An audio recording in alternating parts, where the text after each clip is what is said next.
Water is almost dry. I'm going to add 1 cup of rice which I left in the water few minutes.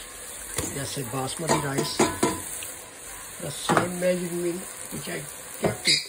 I'm going to put water in there because I need only 1.5 cup of water, not more than that. So that's why I'm using same water which I'm going to put it in there, so I can clear all the rice from this pot.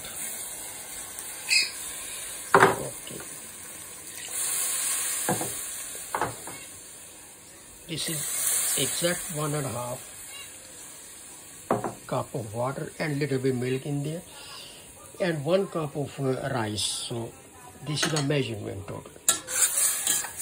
The water shouldn't be more than that, otherwise it will be watery. So now I'm going to leave it till water dry and then I'm going to put it to steam.